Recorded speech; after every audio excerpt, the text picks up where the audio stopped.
What's going on? We are live, man. Look at this. We got 97 Rough, aka Dave Dewen is here, right? The chief of Leave It in the Ring. And of course, we got Blood Boxing, bro. Okay, Blood's been on here since T Rex was doing videos and stuff. You know what I mean? What's going on, Blood? Hey, man, I'm chilling, bro, man. It's good to be up in here with y'all old school heads, man. Hell yeah, man. What about you, 97 Rough? How's it going? I'm good, bro. I'm glad to be here, man. It's feels like old times here. I don't know if a lot of people know this, but me and Blood are the originals that started Leaving the Ring. You remember that, Blood? Yes, sir, I do. I sure do, man. Yeah. Hey, hell yeah, we were just having some phone conversations, man. We would talk boxing for 2 or 3 hours. And, and you, hey, man, we should just put something together. Shit, the way we be talking all the time about boxing. Exactly. You know, man. It was just so good to meet people that talked about boxing, man, because a lot of my friends, they were into football and they were into basketball. So when I started asking them about certain fights, they didn't know who I was talking about, Right. Even in some of the mainstream fights, I asked them about guys like Trinidad and Calzaghe. They didn't know who the hell I was talking about. Now, I have to ask them about Mike Tyson. Or that's pretty much it, Holyfield or someone like that. So it was great that there was a platform out there that we could all come to and link up, man. Well, that was the whole reason why we started. If you remember, like that's why we started getting on YouTube, because of the whole fact that, we didn't have those, like we didn't have like an NFL crowd or a baseball crowd to like hang out and BS with, So, I mean, I remember that was it was one of the sole reasons why I jumped on YouTube. And when I recognized it, when I started like seeing other folks, Midnight Boxing, yourself, Pound for Pound. What was the other guys? What was this? Remember those two? Boxing for Real? Is that what you're talking about? Boxing for Real? No, Pound for Pound boxing. Yeah. Boxing for Real, Pound for Pound boxing. Yeah. And then, so then I was just like, oh man. And then I remembered like dropping a video, and I remember I did that one video, and then I was like, all right, I'm not going to do any more. And then like Blood and Midnight Boxing were like, no, man, keep going, like keep doing it. And they encouraged me. And then I was like, okay, that's when I kind of realized, oh, dude, there's a community. This is something I've been looking for, an actual community that was going to accept me for who I was, which is this boxing zombie who watched boxing all the time, wanted to talk boxing all the time, because it just wasn't a sport to us. It was a lifestyle. You know what I remember? Yeah, exactly. I remember thinking that the sport was in a really bad state when I first came on here. But compared to now, like, I would have killed to have those days. It feels like we had more fights. It was at least 1 or 2 big fights a month. And one of the reasons I jumped on here, man, I remember getting so frustrated with a lot of those YouTubers, and a lot of them are, they're the first ones to do it, but I would get very frustrated with them. Right. Like, they would say things that I was like, man, it doesn't make sense. And I got tired of typing. I'm like, why am I typing on my laptop? I could just come on and I started doing videos. You know what I mean? Well, right. One of the first people I saw was Blood. I saw Blood boxing, and I'm like, shit, I'm going to do this, bro. You know what I mean? And I just started talking boxing, and it's crazy, man. Just meeting people from all over the world, and it's people from the UK, and just crazy times. I do remember, though. Do you guys remember we had like a limit, like 10, 15 minutes tops? Right, 10 minutes was the beginning. Yeah. You have to get your shit in, but you have to like really be on point, for those 10. They'll cut us off right at the end. Right. Yeah.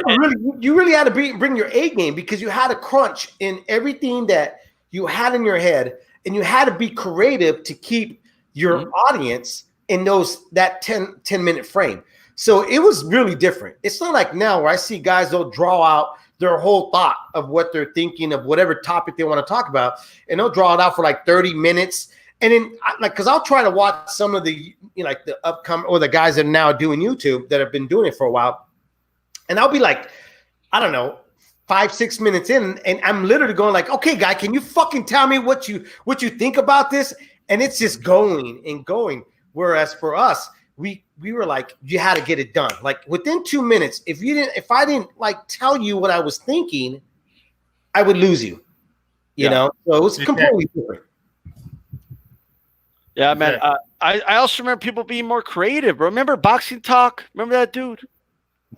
I remember that. I don't remember everything. I didn't agree with everything he said, but he was creative. He was like fun to watch. Creative. He was. You know. And then he just disappeared. I don't know what happened. I think Mosley lost and he disappeared. If I remember. Blood scared him away. If I remember correct, right? Blood. I probably did. Yeah, I probably did scare that guy away. Hey, Blood, I scared a lot of those guys away. I don't know what happened, but we used to get in some heated discussions even back then. Shit. Oh yeah, I remember one time we had a podcast that wanted to box me in Blood, and then they backed out when we agreed with it. Remember that? On the grind. I do remember that. That guy got in contact with me years on the grind. later. That's right. Okay. Yeah. I know. They wanted to duke it out again. Yeah. Those are some good old times, man. I forgot all about that shit. Man, I remember Blood beefing with a lot of people, bro. Like, how many beefs had you had, Blood? Holy like, shit! If you were to count them, you know, like man, I've had them over the years over boxing, but you know what? I don't get them very much anymore, man, because you know we finally grow out of all of that stuff. It's been a long time since I've had a beef with anybody on YouTube, which is a great thing. I'm happy that I've graduated from that, and there's other people out there doing that now. I stay away from that because I know what my hangups with the sport are. You know what I'm saying? And my hangups are the same as they was several years ago, is that we have too many title holders. There's not a legit ranking system, and it's just getting worse every year. And it's getting to the point now to where I'm mixing up the promotional outfits and the networks and the sanctioning bodies. I'm mixing all these different people up now because I can't keep up with them all because there's too many title holders out there and too many different there's just so much different things now to look at, and it's very confusing. Once ago it was only confusing to the fight fan. Now it's confusing to some of the throwback fans as well. It is. You know, we can't keep up with this. It's a job to keep up with the shit, basically. Well, look, back in 2009, for the same reason, I still want to see great fighting, man. Great boxing. Well, look, back in 2009, we used to kind of get on the sport, and rightfully so. It's always had issues, but it's almost become a parody of what we used to like say. You know, like, oh, before you know it, they're going to have, you know, diamond belts and this belt, that belt. And now they're doing that. You know what I mean? Like, and now you have regular belts, and they came out with a franchise belt. That was one of the most bizarre belts I've seen in a while. Like, the way Suleiman explained it, like, oh, it's legit. It's always been in the rule book, and we had a vote in Hawaii. You just need a 3/4 vote. And I'm like, well, what are you talking about, bro? That's not how you determine a champion or anything like that. And now it's become a parody of itself, almost, the sanctioned bodies anyway. In boxing, man, like it's out of control. You know what I mean? The whole thing. And you're right, Blood. I mean, I don't even know who the regular champions are in some of these divisions. You know? Yeah. And then they have champions within the division too. Like they have tiers, like within the sanctioning body. You know what I'm saying? So they'll have like a goal. Like you said, you know, they have it's just so confusing, bro. It's like, you know, it is. Some people have lost touch with the sport. Yeah, I mean, it explains that's why the Ali Act is how it is. There's so many holes in it. It's like Swiss cheese, you know, and that's why so many people were able to take advantage of it. You know, I mean, our sport was born from corruption. It's like it's never left that spot. Like nobody's ever wanted to say, hey, let me clean it up a little bit. And the reason why is because there's so many folks that have their hand in the cookie jar that they're perfectly okay being that crowded and getting what they want from the sport. So, I mean, it's so bad now that we even have fans that are arguing about who makes what and what promoter makes the most and what they do, that it's not even about the sport anymore. It's not even about fighters fighting the best. It's about who is the best promoter, even if they're not putting up the best fights. Like, you know, do I get a retweet from this guy? You know, this guy liked my picture. I mean, we're kind of like in a really, even though our country's in a really bad place, our sport is along with it. Like they're like twins. They're holding hands, walking down the street in this really weird era of times that we're living in. Absolutely. What's up, boxing historian 206? Not to be confused with that other boxing historian. Okay, but not the one that yeah. told me to go back to Mexico. Not that dude, bro. Let me tell you something. If I ever that guy he's obsessed with me, bro. He'll randomly message me, and I'll prove it. Okay, he will message me, just tell me the craziest racist things, and then he'll block me on Twitter. I don't know why. You know what I mean? But that's that. Remember him, Blood? That boxing historian dude. I do remember him. Absolutely, the guy with the glasses. Yeah, I remember him. Yeah. He was from England. Hey. Come on. Yeah, like, this is him. Oh yeah, I know. Yeah, I got you. I got you. Mark. But you know, he was from England, right? That was his name, Mark. Mark. Mark. That's his name, Mark. Mark. That's his name right there. That's his name, bro. That's his name, Mark. Yep. That dude was like looked all innocent and shit, and then all of a sudden, bam, biggest racist I ever seen. Like, God damn. Biggest. I remember him telling me to go back to Mexico, and I was like, for what? I'd still be saying the same shit I'm saying now. The only difference, I'd still be saying it in Spanish. You know, it doesn't matter. You know, yeah, that was. You know what though? Oh yeah, he came on here calling me all kind of nigga and all kind of shit. I remember him. You know, he was cool at first, and he started out cool, and then he just flipped out on all of us. Yeah, you know. I know it happens a lot with some UK dudes. I don't know what's up, and I'm not saying all UK dudes, okay? But some UK dudes have that moment where they just lash out. Okay, like chill, bro. Okay, like goddamn. I think I'm just saying. I think what happens, dude. Honestly, I think what happens is that they really think that it's going to offend us. I mean, it doesn't. You know, we have thick skin. We're minorities. You know what I mean? Like bro. Let me tell you something. The old school channels had thick skin. Nowadays, I don't know, bro. Okay. Nowadays, we've got a bunch of children running around here, running fucking boxing channels, okay, getting mad about everything and beefing about everything. And you talk to this guy, so I'm not cool with you no more, and all this, that, and the third. Yeah, But I remember, bro, when like there was a community, but we were all different individuals, right?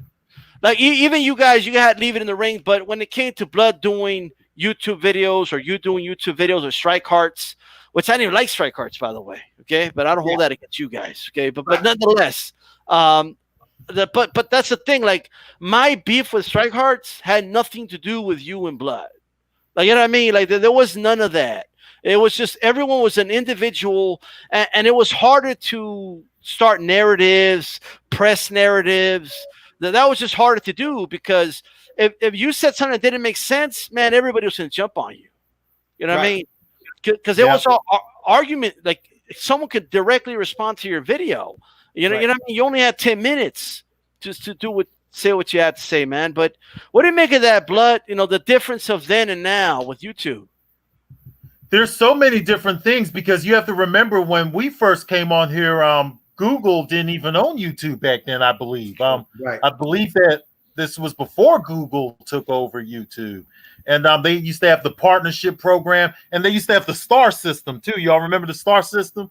You could give 1 to 5 stars. So everything was so different back in them days. They had the response format where you could put in a video response. I'll come on and I'll see that I got a video response from D-Style and 97 Rough, and then I'll give you and 97 Rough. I'll do my response to your guys' video, and then we had all these other guys that came around, and it was a great thing. And we had some great boxing discussions between me, you, Ashton. There's so many different guys, but there was not too many of us though, and we all got our points across, and we all respected each other's opinion too. There will always be someone who come in and try to sidetrack us and all of that stuff, and we'd get caught up in a lot of the different stuff.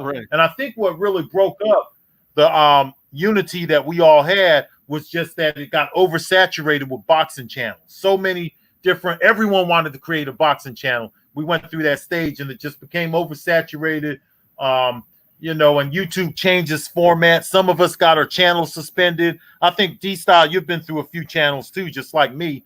And you know, the format changed. You know what I'm saying? The format changed, and a lot of different things changed. But it didn't really matter anyways, man, because look at us now. All these years later, I first talked to 97 Rough in 2007 or something like that, okay? This is like 13 years later, you know what I'm saying? And here we are, we're still having a boxing conversation, and it's really refreshing to sit here and talk to you guys, man, because we were here in the very beginning when we'll come on after a fight, and there was only 5 guys who had a boxing video up. We can remember that shit. 97 Rough used to leave his chair out there and play some music, and you just see 97 Rough cheer, and then 97 Rough will come on there and do his thing and knock it out in 10 minutes. And we try our best to knock it out in 10 to 15 minutes, or else the video would just cut right off on our ass, man. Yeah. But you know what? We're real passionate too. We have some, and then we went and we started doing the podcast and stuff like that. And we had some real passionate, heated debates even back then. Even back then we'll get heated, but we had a respect for each other,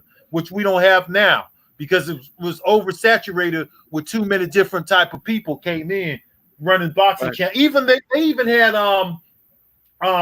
people over from other countries came in with their boxing channels too. When Manny Pacquiao got big, you remember all the Filipino-based channels came around, and you know, you get a lot of different people, and it just was so much at one time. Those were, dude, let me just say, and I'm being very sarcastic when I said, man, Packland.com loved me, bro. Okay, but I love them, bro, because I would have like 10,000 views in my videos, and where am I getting these views from?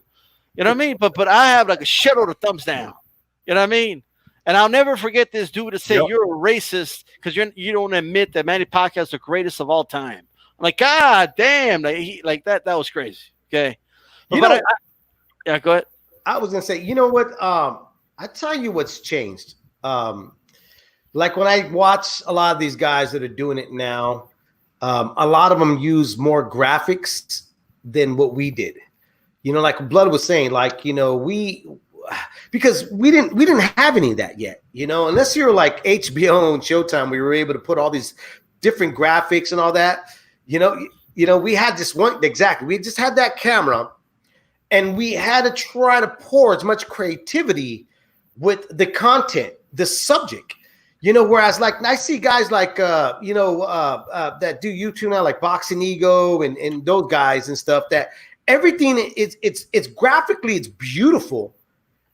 But then you listen to them, they're like, I bet you if I got them on a live feed to debate them about a subject, I destroy them, you know?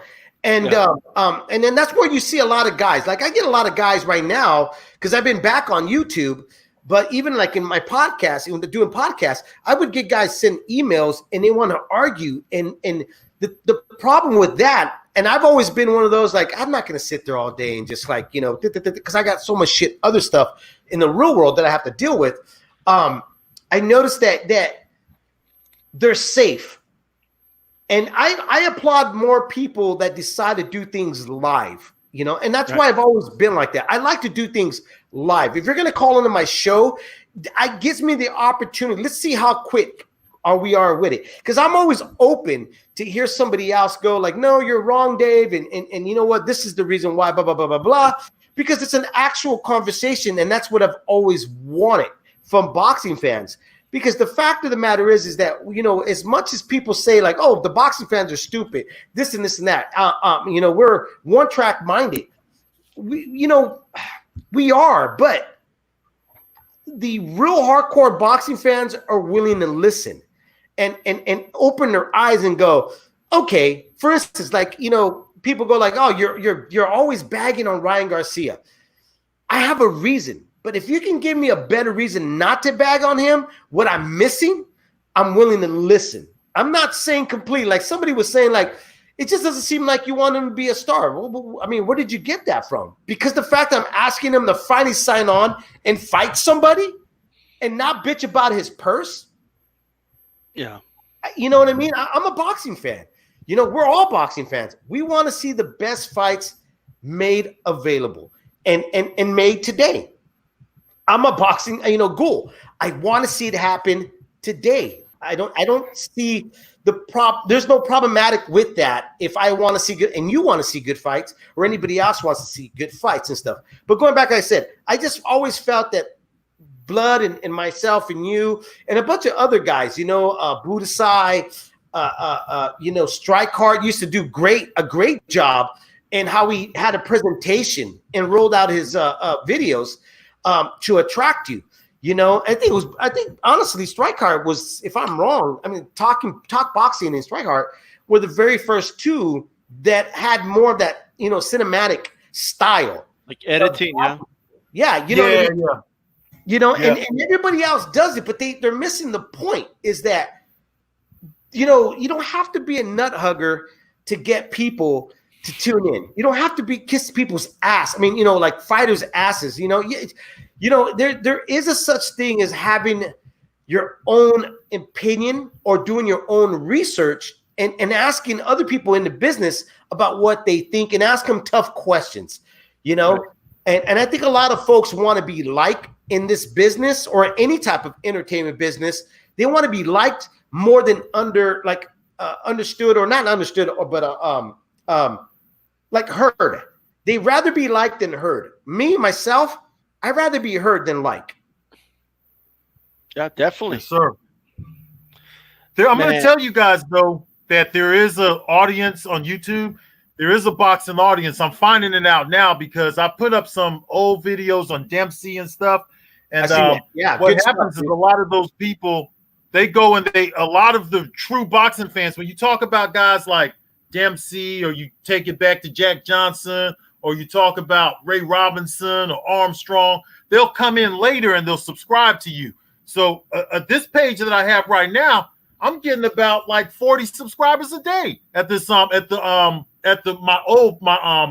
bigger page, Retro Boxing and Documentaries, because there'll be some boxing people who come through and they'll say, oh man, he's talking about Jack Dempsey over here, and he's talking about Jim Jeffries over here, and Langford and all of these people. So they'll sign up. So you'll end up finding out there's a whole bunch of these guys around, but I think that they're turned off by a lot of the modern day boxing. So a lot of the people who are old school boxing fans, if they go to your page and they see too many, Deontay Wilder or Anthony Joshua or, the typical stuff that people talk about, if they see too many of those videos, they will not subscribe to you because I'm running 2 pages. So I know how people subscribe on here. They'll subscribe more if you have classic shit on your page about classic fighters. That's why I'm trying to get into like D-Style, like that stuff we're doing with Salvador Sanchez and all the Mexican greats. Like we got to know about.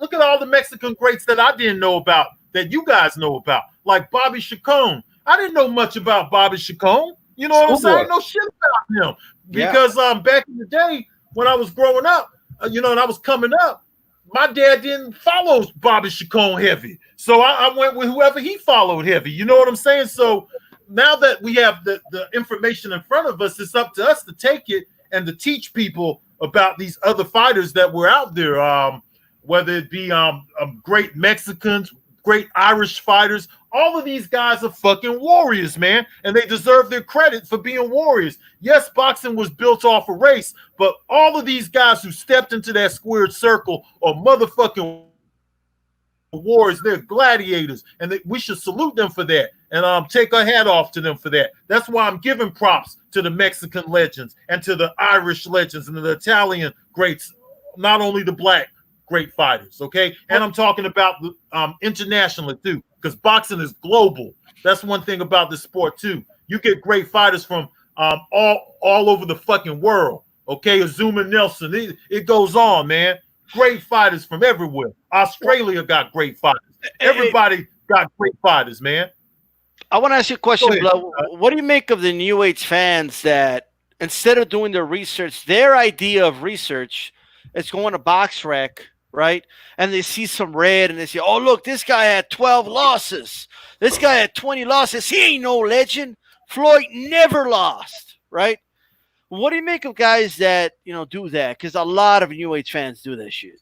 Like a lot. They don't look at, I think a lot of different things when they say things like that, because number one, they don't consider the era, okay? Like when you go back and you see that a guy has several losses, you're not considering the era, you're not considering how active these fighters were back in that time period, okay? These guys, some of these guys, there was one fighter I did some research on.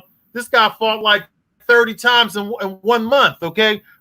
Guys like Ray Robinson and from that era and before then, these guys fought off this a normal thing to have a trilogy and to fight somebody in a rubber match or they have 4 or 5 fights. These guys had to put it on the line. Now, there were certain fighters that took an inactive route. There was always criticisms, okay? Because if you look back on the fighting from 50 to 60 to 70 years ago, there was a color line there too. Some fighters drew the color line, other fighters didn't draw the color line. So you have to know what was going on. You can't just look at a record and say and mark someone off as a bum because they have 20 losses on their record when they have 200 fights or 30 or 40 losses. Shit, at that matter. You don't know who these guys lost to, what fight, what circumstances they had to fight under. And it depends on what era you go to, because every era had different hangups, okay? If you go to the 50s, things was a little bit better than they was in the 1920s. In the 1920s, shit was a little bit better than they was at the turn of the century in the bandwagon fights, okay? When they was riding in like Walcott and Peter Jackson and all of those guys, okay? So you have to respect every one of these eras and acknowledge these eras when you're talking about your favorite fighters. Like these guys today who do that, usually they're comparing these guys to someone like Floyd Mayweather, who got to pick his opponents for a decade, okay? You remember the Floyd Mayweather sweepstakes and stuff? Things are a lot different today. If he had to live back then, he wouldn't have been able to get steroid injections in his hand. There wouldn't have been no fucking non-profit agency over USADA and all of that stuff. That stuff shit didn't exist back then. And that's why they need to know their history before they start talking history. I don't think they had IV for same day weigh-ins, much less day before weigh-ins back then. You know what I mean? So that's another thing, man. It's just frustrating seeing guys that know nothing about the history of boxing, go back and use BoxRec as some type of source, like real time. Oh, let's check him out. Let's see if it's true that he's a legend. Oh, look, loss. Oh, another loss. Oh, he lost to a bum. And like, dude, like it takes time to really research this shit. I did a short story on Pajarito Moreno versus Kid Basie. And that's one fucking fight. All right. There was nothing on Wikipedia really about it. Some of the stuff on Wikipedia was incorrect, actually. Okay. So, and yes, Wikipedia is not like the best. All the time. Okay. It's just all not the time they fuck up on there. I had to dig in. I had my boy Haplotype find some old like Los Angeles Times articles and had to kind of put them all together to put that story together from the post-fight interviews, etc. That takes time, okay, to understand the significance of that. You're not going to get that on BoxRec. Just looking at the fight and who got the W and who got the L, it's just not going to say that. It's just not. You know what I mean? So that's just my thought on that. But I see that a lot. So you know what I do think though about UN 97 Rough? I think with all three of us, I'll be willing to bet that since we last was linking up like this, because when we were last linking up like this, what was it, 2009 or some shit? Mm-hmm. So when we was last linking up like this, we didn't have the knowledge that we have now either. I think all of us have more boxing knowledge now because we have the research there, and it's up to us to go and do the research. I saw them magazines that 97 Rough just showed me. There's nothing but research in that fucking in all those magazines you got. Great research, great articles of different eras, man. You know what I'm saying? And it's always a privilege to talk to guys like you and both of you guys, man. It's a privilege to talk to you guys, man. I'm telling you. Before the whole pandemic happened and stuff, I used to go to these like what do you call them? The little mom and pop shops that like they sell artifacts and stuff. And my wife always looks for like these weird things to put up. And I always went to see if they had old magazines or old artifacts or stuff about boxing.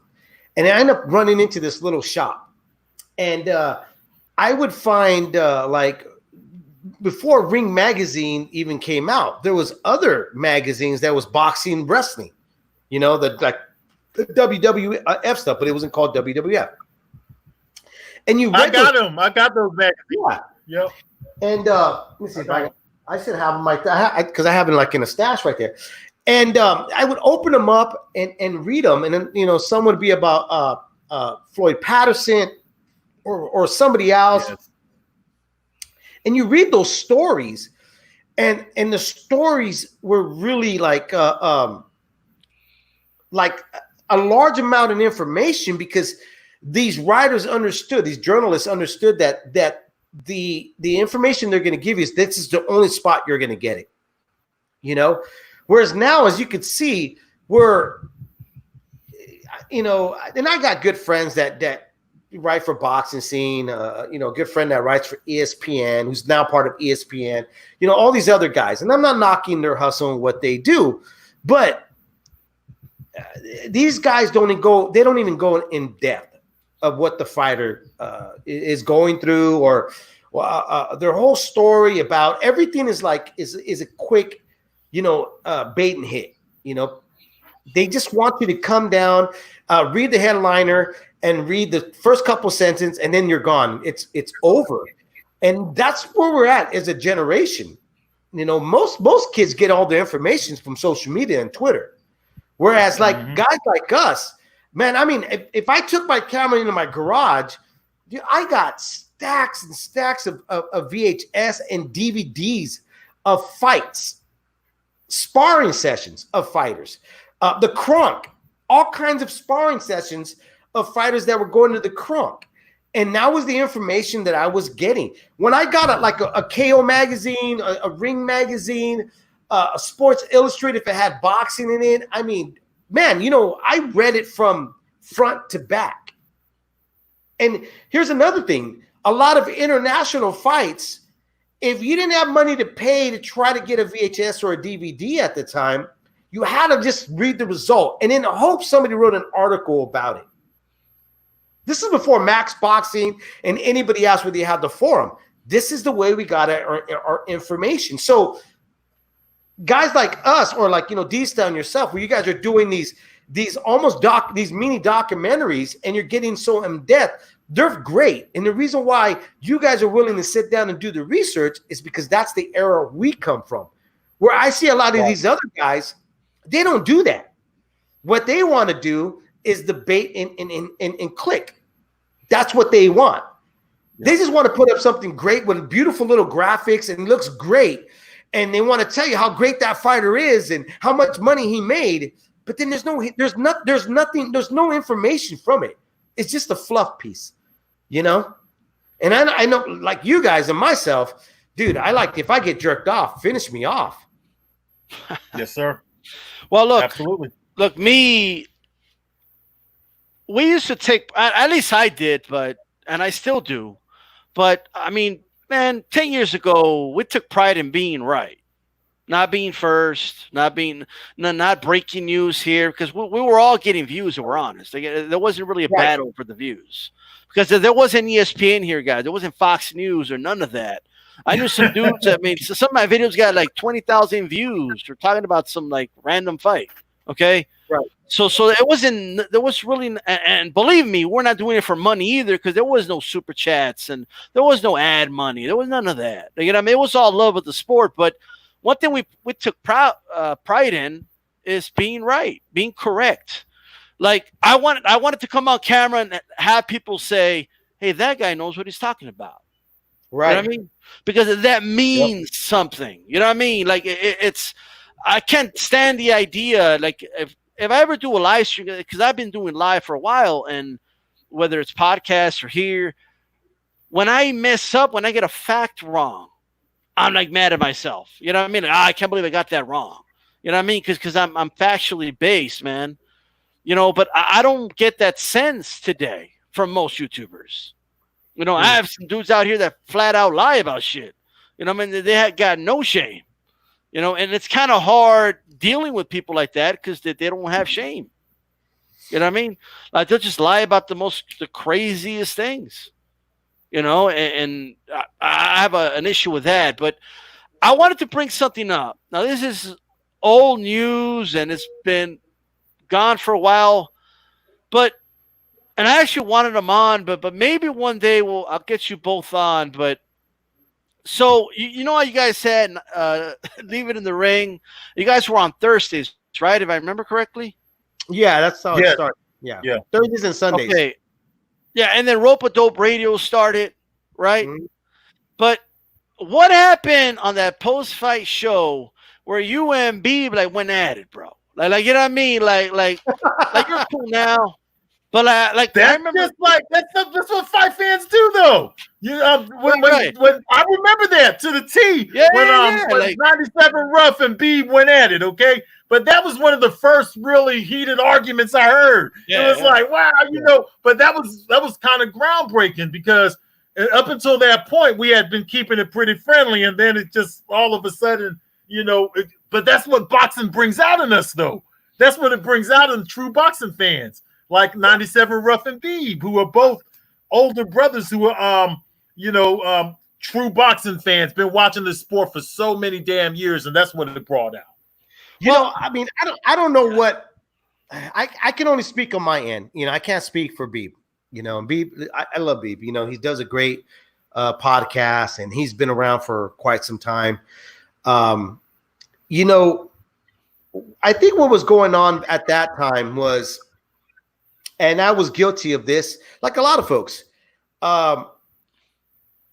It was like almost like an ownership pride, you know, like I did it first, I'm doing it first, and nobody else should be doing it, you know, because I remember Leaving the Ring. When we started doing Leaving the Ring, it was a bunch of guys from YouTube, you know, 916 Chris, myself, Strikeheart, Blood, and I go back again. This was originally, it was mine and Blood's idea. Like me and Blood used to stay on the phone talking for hours about fights. And then one day I was just like, Blood, we should just figure out how could we record this, you know? And that's what we did. And if you remember, I was doing all these interviews. You know, I was going to LA, like Boxing Scene, myboxingfans.com. All these guys wanted it. They were like, because they were like in this whole like, how the fuck is this guy getting all these interviews and he's not part of the inner circle of media, you know? And I just found this like hole in the wall, and I got through.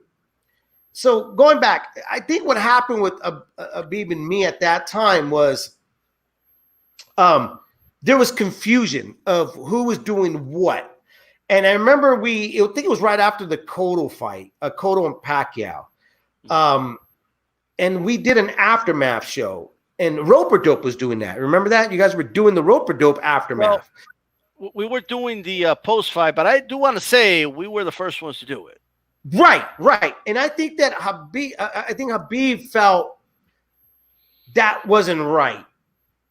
You know, even though I wasn't saying anything about like, oh, you guys are doing what Leaving Ring is doing, it didn't bother me. But within our circle, it bothered me. You know what I mean? Okay. Like I never said it like vocally. There was some heat. There was some heat there. Yeah. Like there was friction between all of us, because here's the thing too, like Carlitos, and Beeb and them. Carlitos had asked to be part of Leaving the Ring, and I said no at the time. It wasn't because he didn't know what he was talking about. It was just really because we already had Strikeheart, and there was 5 guys on the show.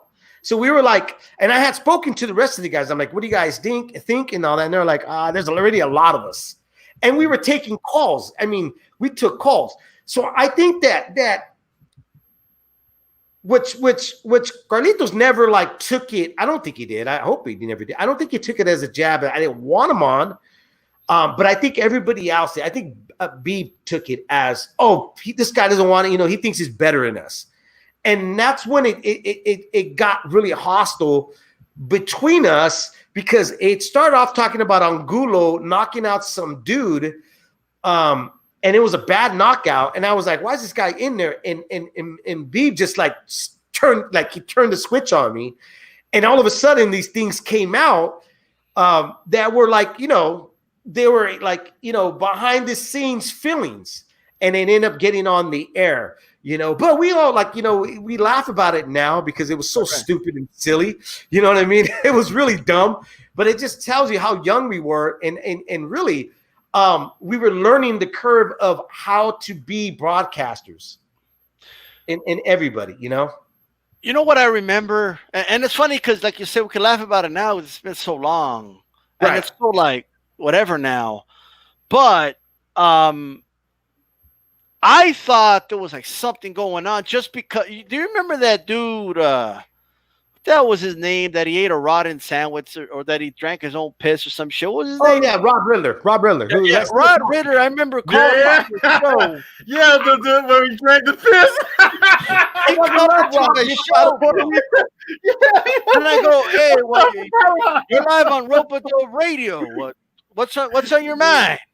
He's like, what's going on, you stupid white boy? Leaving the ring all day, baby. I'm like, what the hell? And I cussed him out. Okay, and then Carlito's like, oh, you shouldn't have talked like that. Because I did say, well, fuck you and fuck leaving the ring then. I think I said something like that. You know what I mean? Live on the air. And like, it was, bro, like, it's funny now, but I was heated then. So there was some like unspoken heat there after that. But then I noticed he was gone. So I don't know. I noticed that he just disappeared or some shit. So, you know what's crazy? Hey, let me tell you this. Because I don't know if we ever talked. I don't think we ever talked about this. But that because you were on the air when me and Beeb went at it. You remember? And and I remember like you were like, I'm out of this. Like I'm not even gonna like interrupt this. I'm just gonna stay on the sidelines. And when I called in, you two were shouting at each other. Right. So I found out that, you know, this guy's acting like I took his girlfriend, and then you said, no, I like pretty girls. And then he said, no, I took her pie. No, I got a Mercedes. That's what I said. No, so when that happened, I remember I got like a flood of emails of people that were saying like D-Style stuck up for you because you guys are the same raza and all that. Yeah. And when I went back and listened, I'm like, yeah, he did. He was like, but I honestly, when I go back and I think about it, and me and Beef talked about it off the air after, like years after, because we didn't like, it didn't stop there. We still had our feud. He went to like the boxing voice, right, with that pendejo Nesto, and Beef's alive today, guys. Look at this. Go ahead. and he was with them, and like they took their jabs at me. But after that, after he left, and I think like after we kind of, you know, we're me and him were almost close to age. I think he's a bit older than me, and I think I'm looking at all of you. That's all I know. Right, yeah. No, and then we had that chance to talk about it, and we just kind of realized, like, dude, this was really stupid. Like, we were fighting about something that's not even real. Like, nobody's taking anything off our table, you know? So, yeah, it's hilarious, man. But I think what makes everything great is we're able to look back. And like I said, the same thing with like the boxing grind guys. I remember the fucking guys were calling me Cuban, which really pissed me off, you know, because I'm like, hey, Tim Cooges, yeah, Cucci. What was his? What was the other guy's name? The lead I forgot, but the Tim Cooges guy got a contract funny? With like 3 years later. It's funny because it's true. Like when someone insults you, like if someone says, "Hey, shut up, you wetback," like I laugh at them. That's whatever. But like if you insult me, like I'm not that. Like it pisses me off. Like at least get it right. Yeah, at least get it right. Like I have some assholes to this day that they'll spell my last name wrong on purpose, and they know that it fucking bothers me. You know what I mean? I'm like, dude, you know, if you're gonna insult me, just at least get my fucking last name right. And when you, especially if you bitch and bicker about me pronouncing some European name wrong, you know. And I think that I've always found that kind of like hilarious, you know, that they'll get pissed if I say, you know, Gennady Golovkin wrong. They were like, it's Gennady, you know, and right. But then you won't say Julio Cesar Chavez right. You'll say Julio Cesar Chavez, you know, and there's no fucking P in it. Right. Hey, you know what? 97 Rough, you picked the wrong drinking partners because you got D-Style with a drink with a fucking water bottle, and you got me with a Swisher Sweet Blunt. Okay, so I mean, shit, you brought the drinks to the wrong party, bro. What the hell? Hey, help me over here, bro. I've always been that guy, bro, that brings the one that nobody's gonna do. You know. Man, this is great, man. A lot of stuff, bro. Like you know what I remember? I remember when like two dudes would go at it, no matter how heated it got on YouTube. Like everyone, I stayed out of it. You know what I mean? Like when I went at it with strike cards, like there wasn't like this, like, oh, I'm on Team D-Style, or like I'm gonna jump in and help this dude. Like it was just separate. You know what I mean? But Yeah. But there was that though. You remember that? Like our listeners, folks that were like you know, that tuned in to what we said. There was. You guys remember? I know Blood has to remember this. Remember me and you, Blood, were going at it with Jack Mosley's PR. Yes, oh, wow. I do. Yeah, bro. This guy was making videos. What's that called again? Max GXL or Max XL? The shit that he was the shit he was promoting the product. Yeah. Dude, this guy was literally, after I had interviewed Jack Mosley, and then what he was trying to do was get me to like say certain shit that it was just propaganda. You know what I mean? And then when I was like, I'm not fucking doing that. And then I think he was trying to do it with you too, right, Blood? And we were like, we're not fucking doing that. And all of a sudden he started making videos like saying like, don't listen to these guys, you know, blah, blah, blah, blah. Like he was always trying to discredit us. So then me and Blood attacked him. And he like, I did one, I don't know if you remember this, Blood or D-Style, where I had a Twix and I made it like, I think I put like I can't remember. I did something to the Twix, which was supposed to be that guy. And I remember that. I remember that. And it was by the toilet. It was by the toilet, and I dumped him in the toilet, and I flushed him. Yes. And then the fucker reported my channel, which it got the video taken off. Like not even within, like it didn't even last a day. Those are the days I honestly I miss, you know, because we shut his ass down though. We shut him down. Yeah, we got him to close his page. Shit. Yep. He couldn't take the heat from all of our listeners, you know, going on his page talking shit. That is and great. Shout out to RIP to 916 Chris too. Yeah, man. Yeah. You know, 916 Chris, man. Science of Violence. I think he had the best name for his show ever. But, man. Yeah.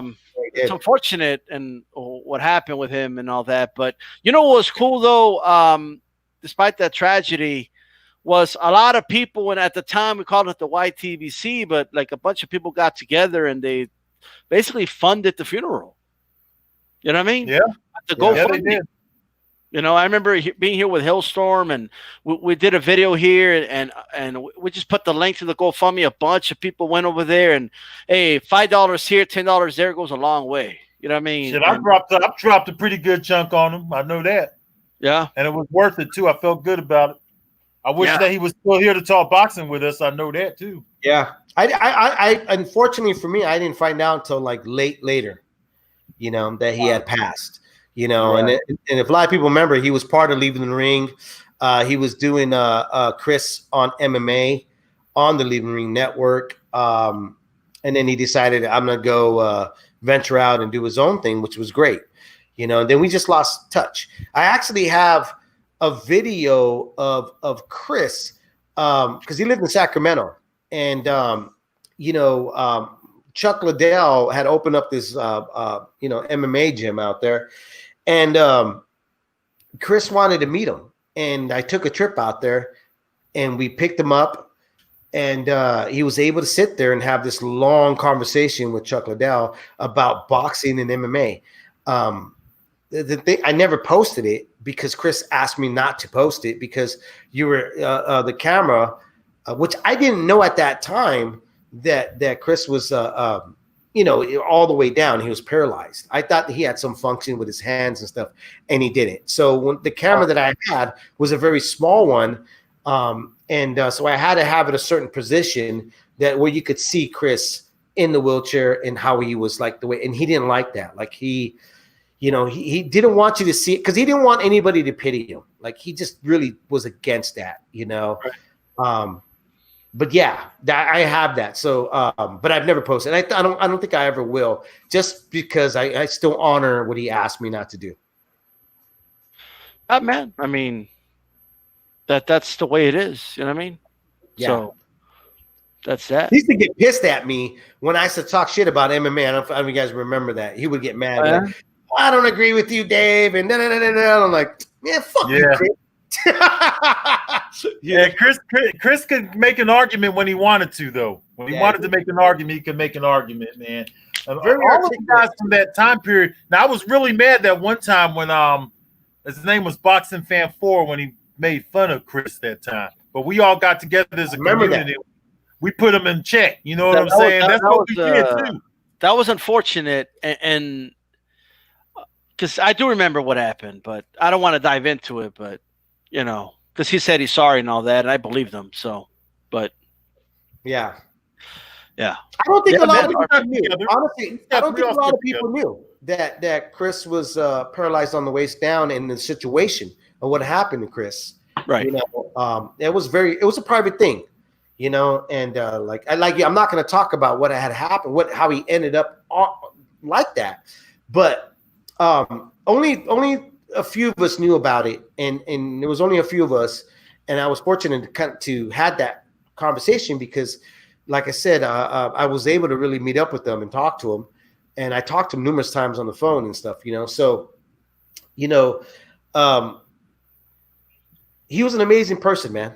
He really was, you know. Yeah. We had our differences, but that's part of like friends. Life and friends. You know, we didn't agree on certain things, and that was one of the reasons why he had left leaving the ring, because we didn't agree on certain things. But at the same time, he wanted to be his own man, and I couldn't blame him for it. Like a lot of these guys, anybody that left leaving the ring was because they wanted to be their own man, and I understood. You know, like even though I never blocked anybody with their creativity. No, you did. Yeah, they just felt like, hey, man, I want to do something else. Like I want to be able to do this and not feel that I'm like crossing the line with you. And right. I've always respected that with people, you know. My main reason for not staying on leaving in the ring was because at that time period, I was getting into a new job and I just was fucking worked out. Thursday night was terrible for me, bro. Yeah. At that time period, I was into a new schedule. I had 2 jobs. I was doing 240 hours. At one I was working with crazy ass people, and I was working with the children. So it was just, I was so burnt out, bro, at that time. And but you know what, man? I always reflect back on that time as my beginning. You know what I'm saying? That's my beginning right there. Leaving in the ring. My interactions that I had with you guys are the first guys I talked to when I came on here 13 years ago was you guys, you know, and you guys were around then, and you guys ended up making channels and all of that stuff and doing your own thing, but we never left on bad terms. No, bro, we were never on bad terms. Never, ever. We was never on. I saw some people saying it around back in 2009 that we was on bad terms, but I was like, no, me and 97 Rough has never been on bad terms. You know what I'm saying? But I'm glad that we could come back to the table now. Now's a good time for us to come back and link back up. So it's great to come across y'all's path again, man. I'm happy to be here, and I'm hoping that we do this often. Yeah, I think you know, even though like Rob, I love the kid. You know what I mean? I've always loved the guy. He supported Leaving Ring from day one. You know, and he was like a diehard Leaving Ring. But I think that some folks that did follow either like Blood or D-Style or me or like let's say other shows, they wanted to see like friction, so they would create these certain stories. And unfortunately, there was a lot of people, like I know Budasai fell into that. Because I remember me and Budasai's relationship deteriorated like towards the end. You know, I think he felt like, oh man, these guys are talking shit when nobody really was. You know, it was like, you know, he was one of us, and I think he felt like it's now me against everybody else. You know, and then we lost touch. I lost touch with a lot of guys that were doing YouTube that I don't even see anymore. You know, and unfortunately, but yeah, you know, I think there was a lot of folks that loved the fact they wanted to see a fucking reality show that you see now. Like more people tune into, you know, reality shows of people fighting than seeing people getting along and talking about a sport that we love. Dude, I'll tell you right now, bro, if somebody would have asked me in 2010, man, you're going to be Leaving the Ring one of these days. You're going to have a show on Leaving. I would have been like, Fuck no. Okay, he could take Rod Ritter and shove him up his ass, I would have said. Okay. But here I am. I have a show, Spanish Cause and Panic, and here's one of the hosts. Hey, Chief Funky, you have anything you want to ask, bro? 97 or blood? Nah, man, I'm just kicking back listening, man. But I want to just jump on real quick and say what's up to everybody, man. Oh, he's just chasing clout. Hey. He's just chasing clout. What's up, Hey, Chief man. Funky? Hopefully you got a beer because Ruff is alone. He's over there drinking beer by himself. Me and D-Style both got water bottles in their hand, and I got a blunt. Now I do got some. I got a nice switch of fruit. I don't know if you know this, but G-Funk, he likes to sit in the pool with Speedos with a 12-pack right in front of him, watching. He's got TVs right in the front of his pool. Oh man, you too much, brother. But Not the Speedos, bro. Not the Speedos. No, I don't. I ain't got the bod. I got dad bod in full effect right now, man. He's all Andy Rio's out. Yeah. No, man, I just want to say what D-Style just said right now. If somebody had told me back when I started my channel in 2010 that I'd be doing shows with D-Style, Leaving It in the Ring, 97 Rough, and Blood Boxing, man, I would have told you, man, you guys are crazy, and my channel is still really small, but, I never really wanted to build it like that. I just wanted to talk boxing, man. Mm-hmm. And it was so refreshing, man, back then. I remember when I first started to just have a good conversation with somebody about boxing, and Blood said this earlier in the show, man, you could talk with all your homeboys about NBA, football, whatever, all that stuff, man. But when it comes to boxing, man, it was hard to find good conversation with anybody, So, man, I'm just glad that I ran into Blood, and there was another channel, man, I can't remember the dude's name, but Blood is definitely one of the first ones I remember seeing and subscribing to. And man, it was just a breath of fresh air for me, man. And I'm just so glad that I got to meet all you guys and to do shows with you guys and just interact with you guys, man. It's been really cool. Yeah, man, absolutely. Look at this, bro. This thing's in the D-Style Hall of Fame, bro. I haven't used this shit like in 10 years, probably. Oh, shit. This is what I used with to that. Yeah, I got a question for you guys. Yeah. And I guess this goes for anybody that's doing YouTube. If you've been doing it for quite some time, if you've been doing it more than 3 years, this is my question. Yeah. What has kept you guys to continue to come back on and talk boxing on YouTube or any type of platform? You go first, D-Style. That's a great question. Look, man, at the end of the day, I feel like I'm like in an abusive relationship with boxing. You know what I mean?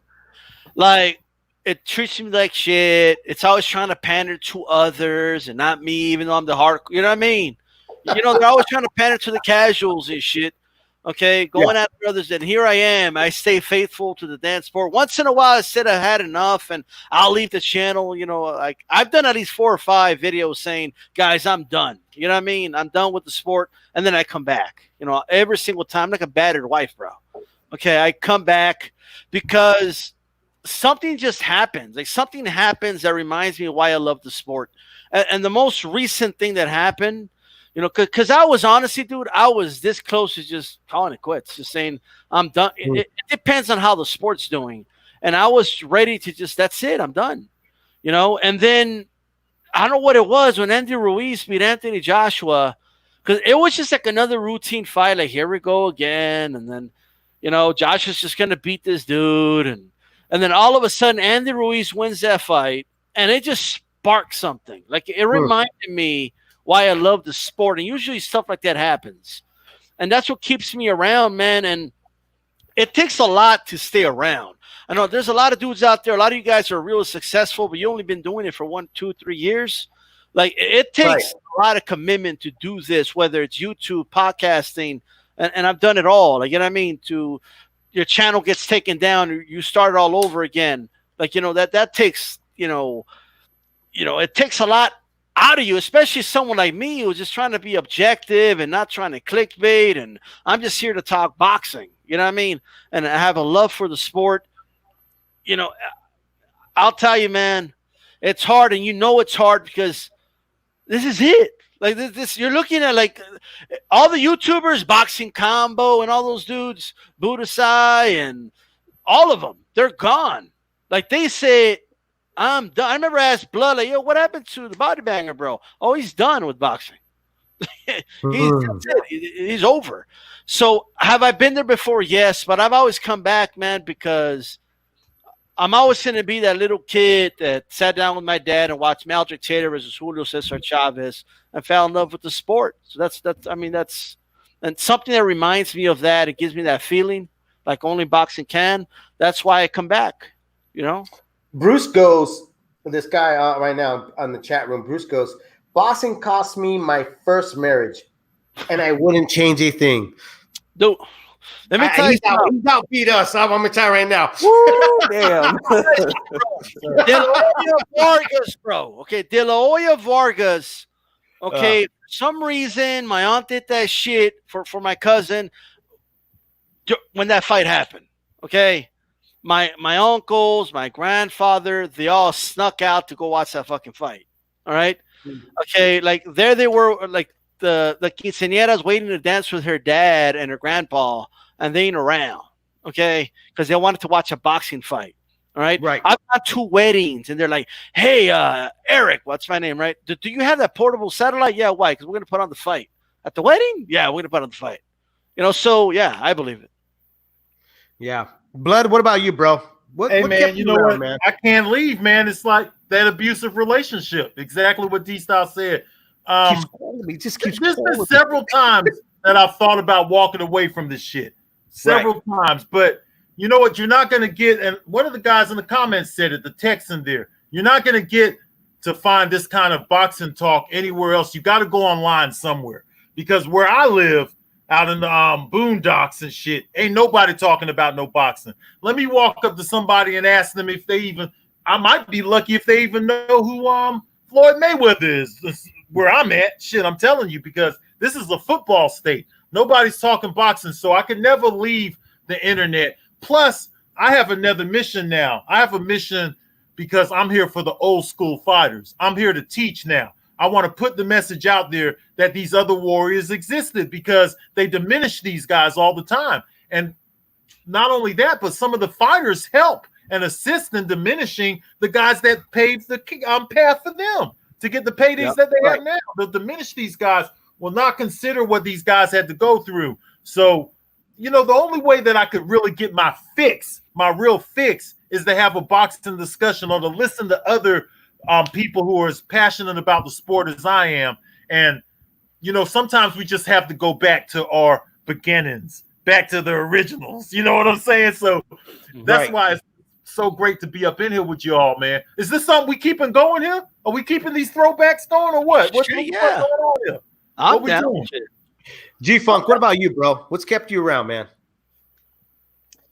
Man, just my love for the sport, man. And it's very similar to D-Styles. Just from growing up, my dad and all of his friends coming over to the house and watching big fights, drinking, having a good time, and then just talking boxing. I mean, I would listen to these guys talk for hours after fights were over about all the old school fights from the 60s and the 70s and stuff, you know. And that's what drew me to a lot of channels on here, was because a lot of them talked about the old school stuff like that.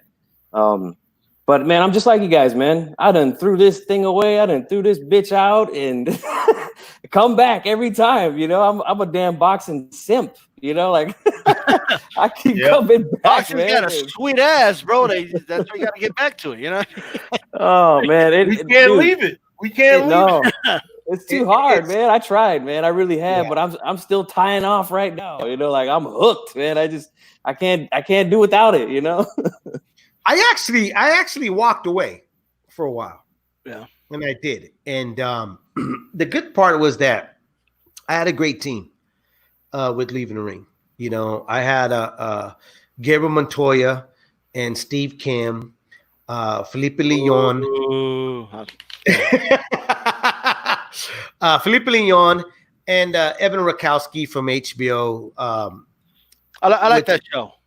Yeah, Evan Rakowski does a great show. He's an executive sports from HBX, you know, HBO when it was around. And these guys kept it up for me. Like they were still going on air. And because I didn't want to talk boxing. I was really,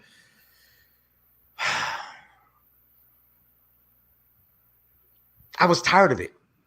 I was tired of the fans. I was tired of the fights that were not being made.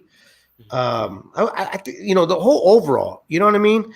And I needed to take that step back and kind of like find myself again with the sport. And this year, which is crazy because the beginning of this year, when you think about it, I never really like considered leaving the ring to have like super fans or fans. I just kind of like thought like people listen, you know what I mean? Like I literally, and even though I was getting like emails from folks that would say, "Hey man, you saved me from suicide." Like if your show didn't go on and I didn't get to tune in and didn't hear you say this and this and that and talk, like you kept me sane, or so and so and so. So right, it didn't hit me until like I was already to the point where I was like, I'm not going to do this. I think I was at the point in the beginning of the end of 2018. I was like, I'm going to sell it off. Then I started coming back a little bit in 2019. Then at the end of 2019, I was doing it by myself, nobody else.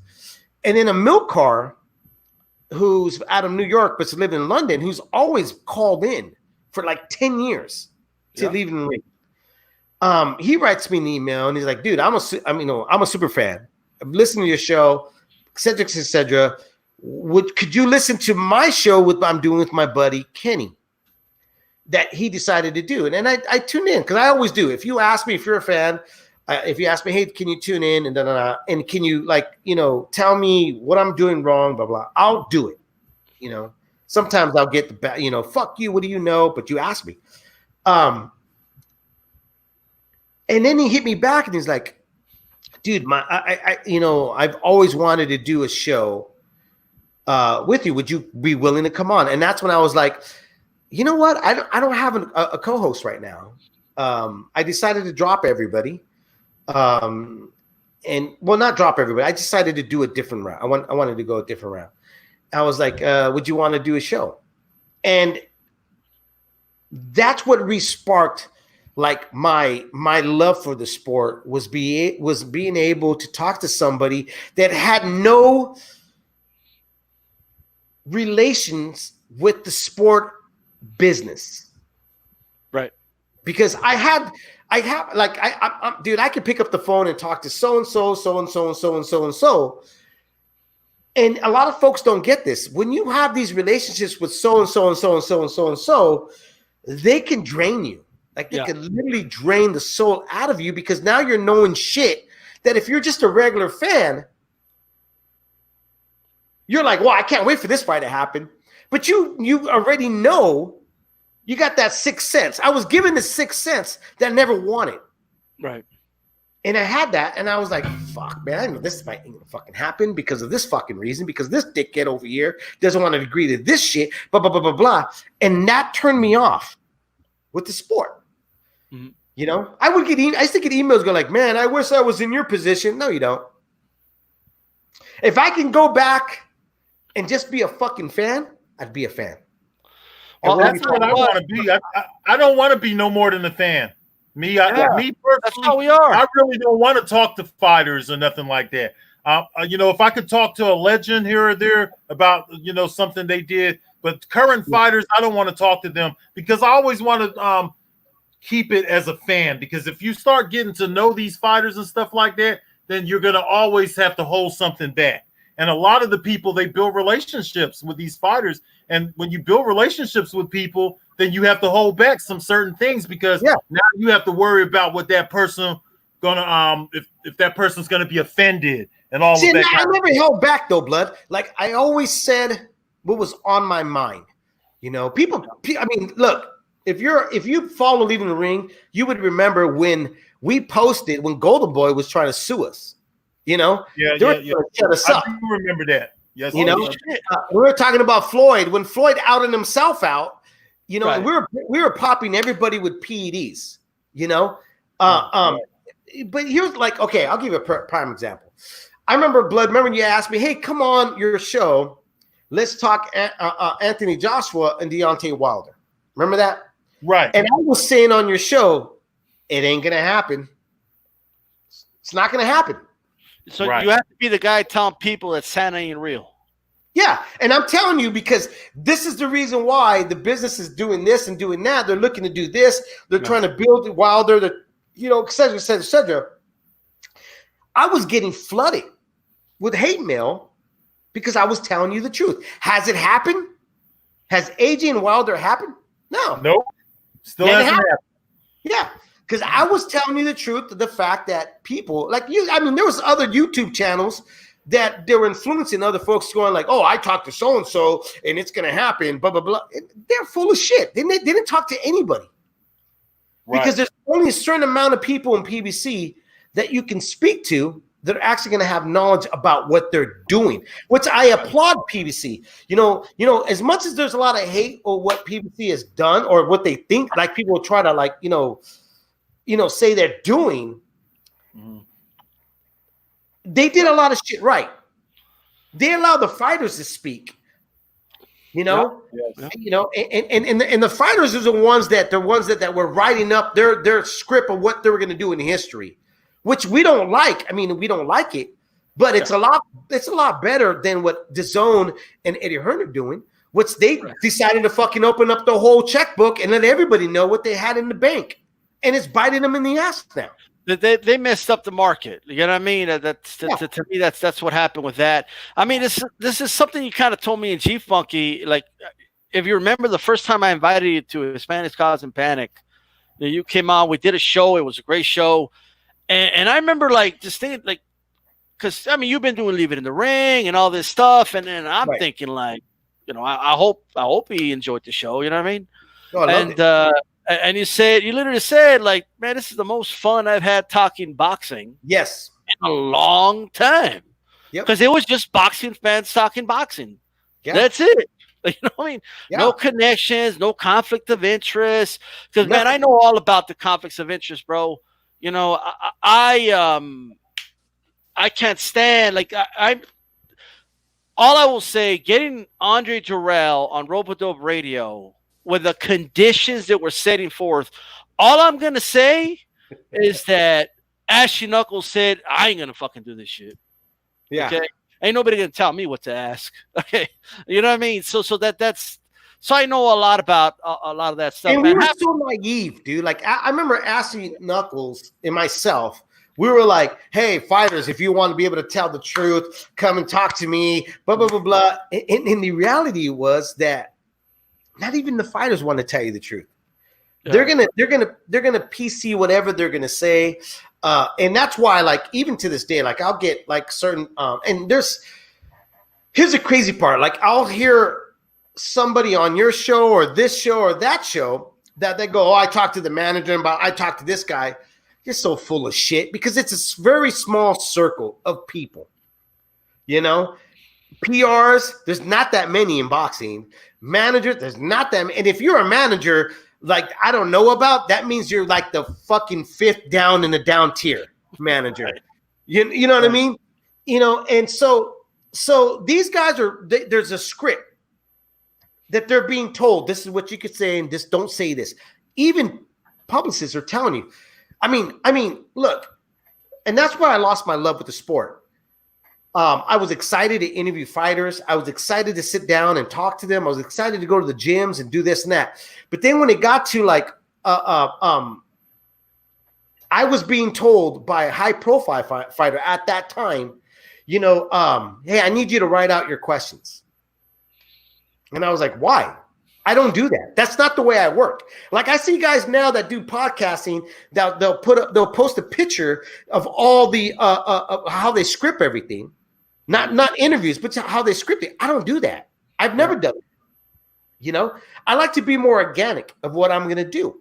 So when they told me that, I was like, I don't do that, and they told me straight up, well, then you can't interview him. We can't. That's crazy. And that's one of the reasons I got out of the podcast thing. What's going on, Haplo Type? We're going to wrap it up in a little bit, but how you doing, bro? Yeah, I just wanted to say peace to all you guys, man. It's good to hear all you guys back on together. And, you know, if this is one positive thing that came out of this situation, then I'm very happy about that.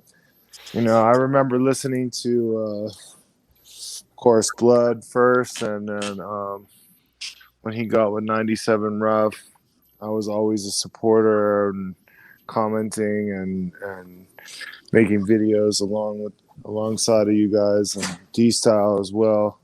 So I've just been enjoying this whole conversation tremendously, and you know, it's one of the few silver linings to the clouds that are flying over all our heads right now.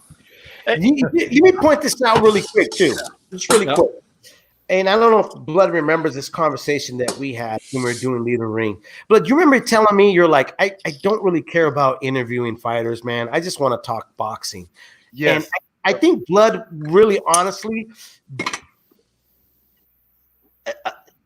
with this schedule, because I think, I mean, I don't know, maybe I'm wrong about that. I think you would have made the time to make it fit in your schedule, but I really truly believe that you, like, Blood just didn't want to do. That's not something he wanted to participate. He just wanted to do it because I had asked him to do it. I think Blood never really was that type of.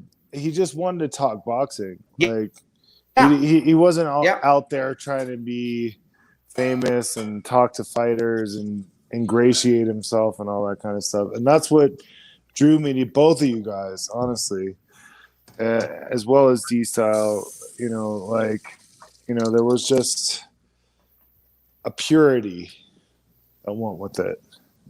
Yeah, it's been lost.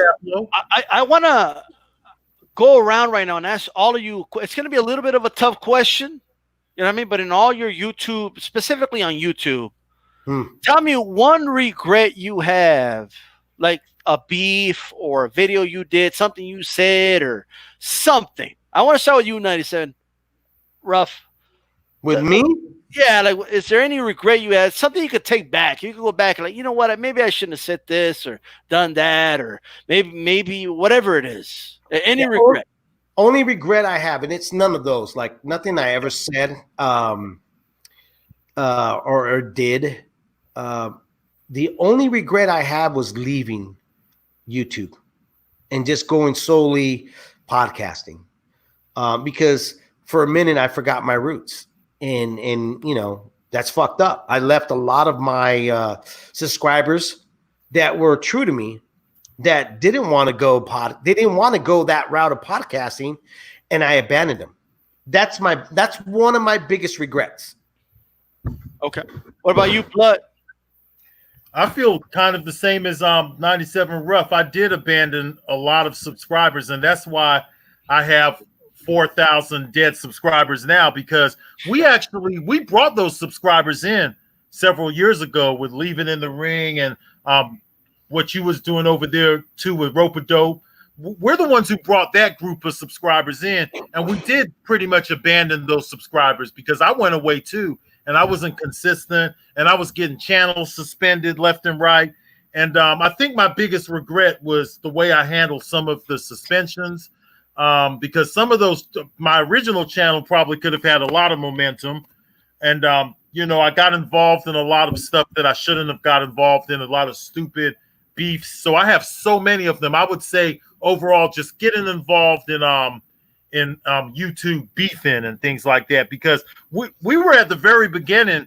And I think that if we were trying to be popular channels and things like that, we would have did things differently, but we didn't care about that back at that time.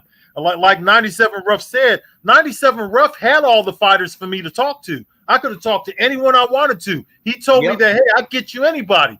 But at that time, he remembers the conversations we had. And, you know, I just wanted to talk to y'all. I didn't even want to talk to the fighters. It's not for everybody. And it was never for me to talk to the fighters or anything like that. I just wanted to talk boxing, man. I think I did get involved in a little bit of too much of the immature stuff. You know what I'm saying? There's one thing that we never did, though. Here's one thing that we can always say we never did. We never bought subscribers. No, we never did none of that. We never bought the subscribers. We actually saw all those big sites come in, and they would come in with 5,000, 10,000 subscribers because we was there before all of those guys, and we saw them how they grew and how they grew with absolutely nothing. So we knew what they were doing, and they saw it as a money thing coming into the gate. We didn't see it as a money thing. Like me and 97 Rough was having some conversations over the phone, and I couldn't believe that I could talk to somebody who knew about Larry Holmes and all these other people. So it ended up being like that we just took it to the ear. That's all we did. We never talked. You remember those early discussions, Ruff? Did we ever say anything about any money or anything like that? We never spoke money. We never talked about none of that. We just loved the fucking sport. So a lot of those people who come in here with the mentality of making money, they have to understand that we don't fall into that equation, okay? Because we started this shit and we had no intentions on becoming famous or getting money, and that's not the route we took, because if we took that route, I'm pretty sure we'll all be in a different place now. But I'm glad that it ended up the way it ended up, because I don't want the pressure on me of having to talk to fighters and having to talk to famous people and stuff like that. It's just not my personality. I would prefer to come on here and just talk to you guys. Now, these fans, I want to knock your asses out, all of them. The majority of these UH fans, I want to hit them upside the head. I want to take this, take my hand and just hit all of them upside the motherfucking head sometime. But it's all good though, bro. We still here. Yeah. We're gonna say Aplo. And what's your regret, bro? What's your regret? I was sometime. All right. Before I get to my regret, I was just gonna build on a little bit of what Blood was saying. Sometimes when you talk to those kind of people, it leaves you beholden, and it messes with the purity of what you're really saying. Because in order to have the access like that, sometimes there's caveats with that. But leaving that aside, my biggest regret is getting with my baby mama. Secondly, yeah, she was boxing and a baby mama. Oh, I'm with you on that one, brother. I'm with you on that one. My first one. Though. Yeah, my first one too. I only got one. So, secondly, there was this one time where I was searching boxing. This is like probably before I even heard of Blood. I looked up boxing on YouTube, and there was this guy who was unboxing some Gucci sneakers. And I really went off on him because I was looking for boxing. I was like, I want to see, Leonard, Hagler. I want to see, Holmes, Ali, this, that. So I clicked on this video that was unboxing some Gucci sneakers. And I because at that time I was like mostly a commenter. I just went ham on this guy. And then I thought about it overnight. And the next day I learned a big lesson. I apologized to the guy. I was like, dude, really, this wasn't your fault. I was just upset because I was looking for actual boxing stuff, and you had this unboxing video. That's when unboxing videos were like the thing at that time. It was like, oh, I just went shopping hauls and all that. And I called him all kinds of names that I'm not going to repeat now because I don't want to get D-style demonetized. Okay. I'm like, dude, you're like, you're feminine, blah, blah, blah, blah, blah. You know what I'm saying. Oh, man. So I regretted. So you were talking to the guy from Fight Hub. That's what you were doing when he was. No. It wasn't him. It was before Fight Hub ever existed. I'm talking Vegas. I'm talking back in the days of TYGB. You fucking vegan! How dare you open up? God damn. Some Gucci sneakers, and I was like, "What the hell are you like? Why are you bragging about this?" Anyway, I regretted that severely, and that taught me a good lesson because when I felt bad the next day and I apologized to the guy, I'm like, I don't ever want to do this again. I don't ever want to have to apologize to somebody again for coming off like an asshole. Excuse my I'll tell you language. what, you're a better man than me. I wouldn't have given a fuck. I would have been. Yeah. Nah, I felt bad, dude. 'Cause he D-Style, was like, Joe? I was just buying my sneakers. I thought it was cool. I was Yo. like, oh man. Now That's you're all right. making me feel I was bad. gonna say the only Hey, time, go I ahead. got upset with somebody deboxing something is that time when I saw G-Funk do it on the internet, deboxing his goddamn lawnmower. I was upset about that. Like, look at this. It's probably one of those He did deluxe it after the lawnmowers, game. right? He bought Yeah. a smart lawnmower, bro. Like, Hey, you guys just wait. You just wait till I start Hey, making G-Funky. videos about that. G-Funky, other than challenging me to a debate and losing every time, other than that, what is your biggest regret, man, being on YouTube since you've been on YouTube? So wearing Speedos. Oh man, well you know what? I'll be honest with you, man. I don't really have any regrets of any videos or anything that I said because Sounds like a rich Mexican. I've always spoke from the heart, man, when I've done videos. And I just feel like whatever it is I said, that's just the way I felt about it. And don't get me wrong, I've been petty at times, especially with the Pacquiao fans and the Canelo fans, especially them recently. But other than that, I think one of my regrets though is something that was kind of out of my control was when I had to take a break from YouTube for a couple of years after my daughter was born. My channel was really small at that time. I think I only had like 120 subs, but those guys, man, I'm telling you, they would come and we would have good conversations. And when I went away for a couple of years, I came back like, man, a lot of those guys are gone now. Like, I don't even know. These dudes don't make videos, nothing, I'm like I was the only one watching your videos, bro. I know, man. When I came back, I made one video. I was like, hey, I'm back. And then D-Style was like, hey, what's up, bro? You want to do a show? And I was like, yeah, let's do it. I'm good with that, And then we've been going hard ever since. I think it's probably been about a year now since we've been doing it, D-Style, you and I. And I'm glad that you gave me the opportunity, man, because I feel like I've gained another loyal fan base or subscriber base to my channel. And that was really my only goal, was to come here, listen to guys talk boxing and talk boxing myself. But I want to say something about blood, man. I remember when rattling noise though. What is that? Oh, that's my daughter in the back. Oh, Sorry okay. about that. Yeah. Right. Now I feel like an asshole and shit. All right, I'll shut up. my bad. The wife stepped out for a minute, so I'm here with her by myself. But that's right. I remember, Blood. I remember when you called out some of those big channels about, they're big now, but I remember when they first started, you called them out about buying those subscriptions, man. Oh yeah, I remember that shit, dude. I remember that. I knew it back then, man. And you see what happened. You know what I'm saying? I told you. And what they was doing is they was just using imagery, because that's what people do. They use imagery to fool people into making them appear hot. And and they fell for it. People fell for it, and I knew they were going to fall for it. But that used to make Blood fucking hot. He would call me. Remember this, Blood? You would call me like, "Hey, man, I need you to go and look at this channel. Tell me if you think they bought the goddamn subscribers." Let me. It was so stupid to do. It was just so dumb to do this. But it doesn't bother me anymore. But back then it did. I was like, what's your purpose? We came here to talk boxing, and you guys are coming around. And now some of these same guys that I called out, just like you said, bro, I called them back. I called them out in like 2011, 2012. The guys that you're talking about, I know exactly who you're talking about. And I called those guys out back then, and now they're out there pushing trash out into the boxing community. They're pushing trash out there. Yeah, I'm not gonna say no names and all that dumb stuff. I know them. They're still out there.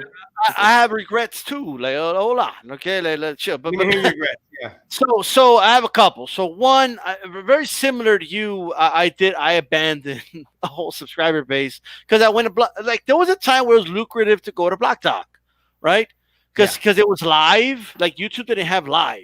It was all recording. It was this shit. I was tired of this shit. I just wanted to go on and talk. That's it. I don't want to edit anything. I'm editing more now than ever. Okay, with scroll style. You guys check that out.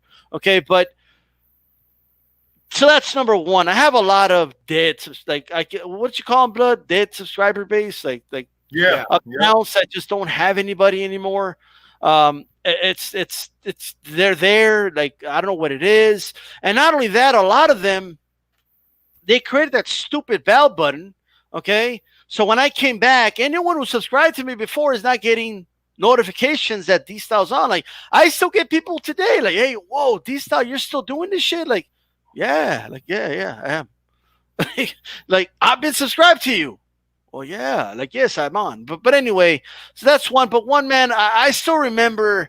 Do you guys remember the boxing voice? And not the podcast now, the original boxing voice. The boxing voice. I remember with the big boxing voice. Yeah, like, There's a the one that you and your boy JR went in on. You and your boy JR. Yeah, your boy JR, man. Don't think about him.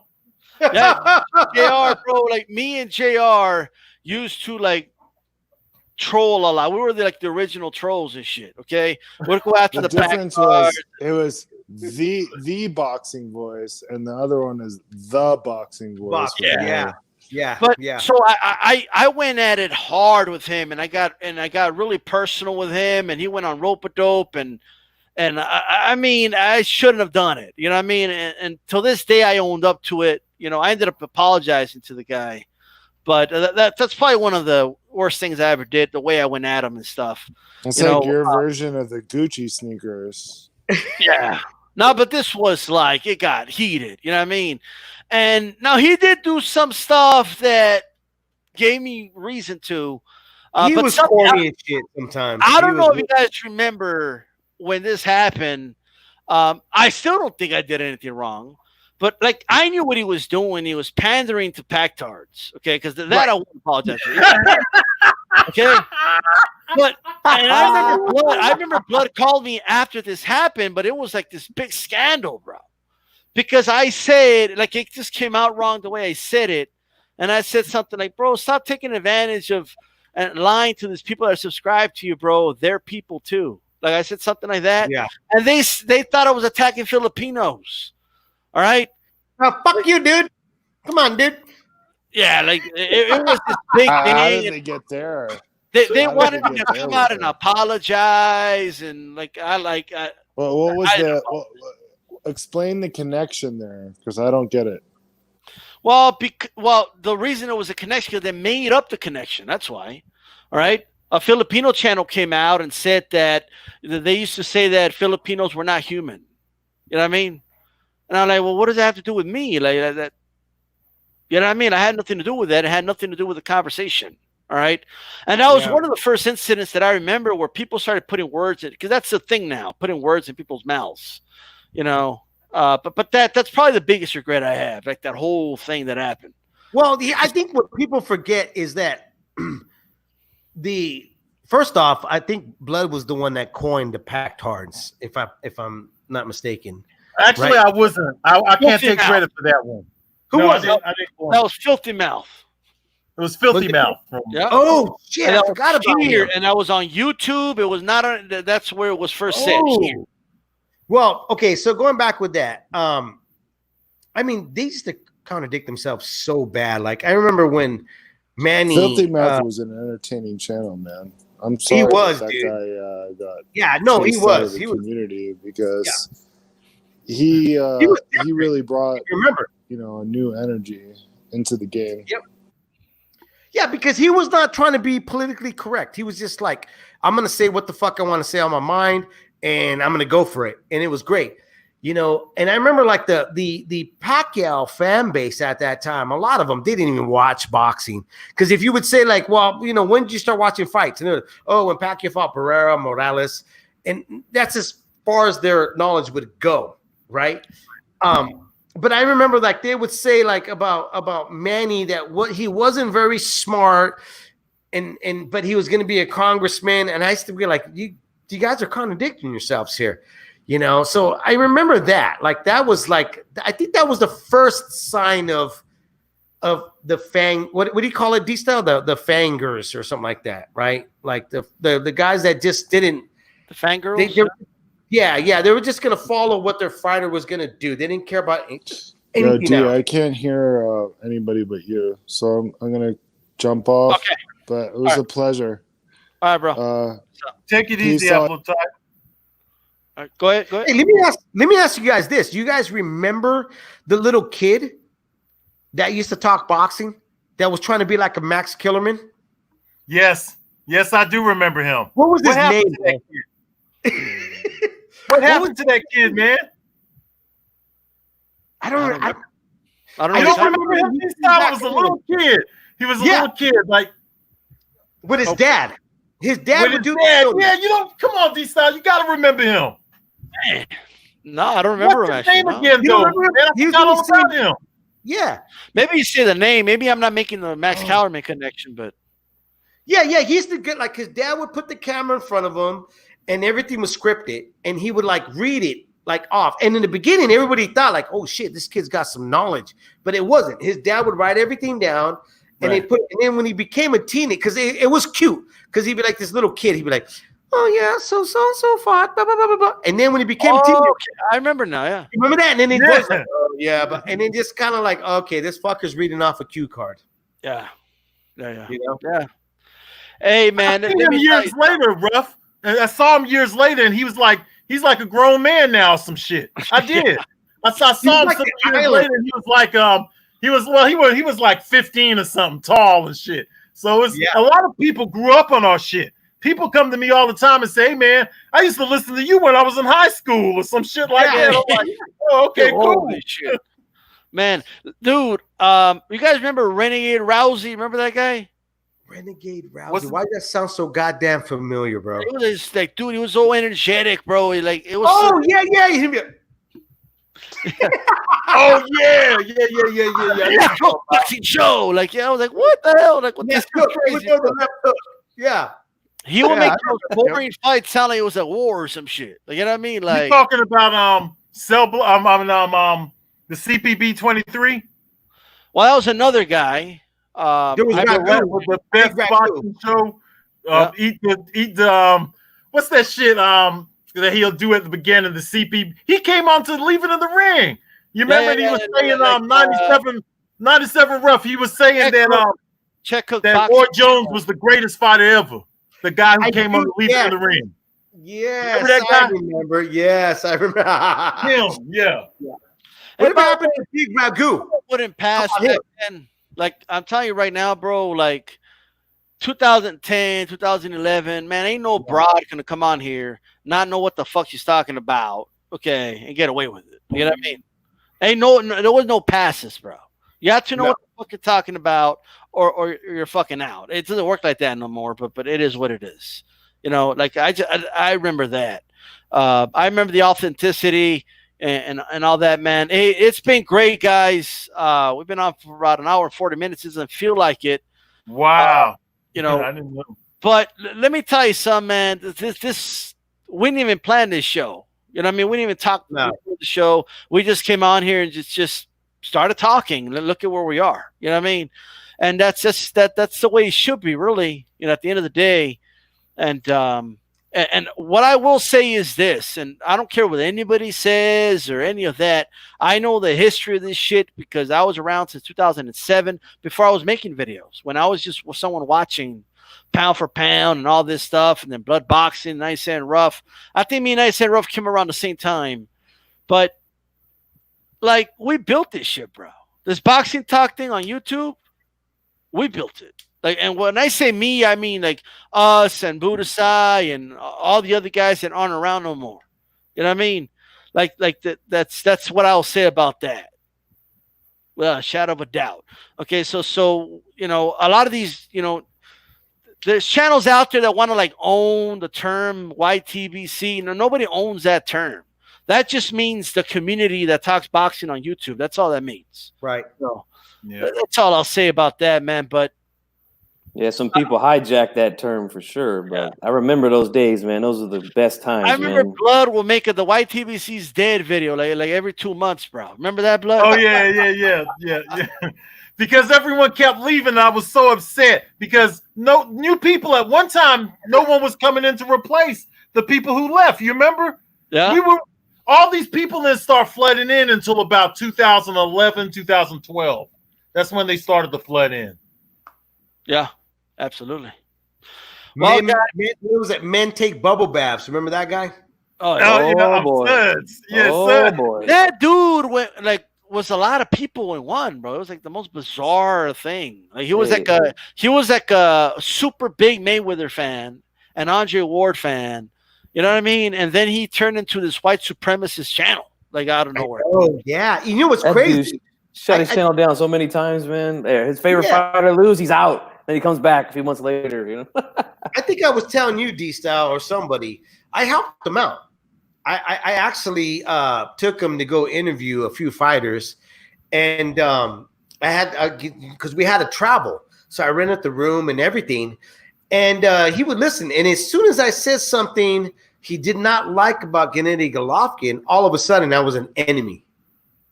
It was crazy. Oh yeah, that's all it takes with Suds. Yeah. Dude, that's all it takes now, bro. You know how many people I say I do want criticism about the favorite fighter? I'm unsubbing. This bullshit. You don't know boxing and then unsub. That's a new thing now. Yeah. I give props though to that guy, like the Big Ragu that used to come on and sing in the beginning. Big Ragu, Yeah, he was a big packtard, but he never fell into like trying to talk to other YouTubers. Remember that? Like he was like the start of I don't want to be part of the boxing community. Yeah. Because I know exactly who I am. Right. Yep. Well, you remember the YTBC awards and all that? That guy Viral Solutions came around and did the YTBC awards, and then that started breaking us up. Yeah, they started making it competitive. I saw that as the beginning to the end, really, because that started making it competitive. Well, we didn't have that. We weren't even in the category. Remember that shit? We were like, "What the fuck? Where we at?" Man, I remember that. I remember I do remember his. Do you remember that series he did? What was it called? Like I Love Boxing, whatever the fuck. I Love Boxing, and we all had to do our I Love Boxing. But that was like boxing. He did This Is Boxing, wasn't it? It was like This Is Boxing or some shit. This Is Boxing, something like that. Yeah. I mean, if I'm honest, I think I had the best one. But other than that, they're all pretty good. Well, I had Jimi Hendrix playing in the backdrop of mine, bro. Hey, Hendrix, baby, that's right. But you guys, so I can't even say if I had that video. He never asked me and stuff. But he had Ellie Setback, who I think he gave him an award when the guy was like hadn't even put in work at the time. You remember that? No, I remember that. I remember. Man, hey man, you guys can't mention Men Take Bubble Baths without mentioning Tito Garcia, man. Oh R.I.P. to Tito Garcia. R.I.P. man, but he went at his head, boy. I remember that. I exposed him. He did. But, nowadays people have no shame. So you expose them, they have no shame. You know what I mean? So we can do. But, man, this has been great, guys. I want to do it again. You know what I mean? Yeah. Throwback Thursday. I want to do it again.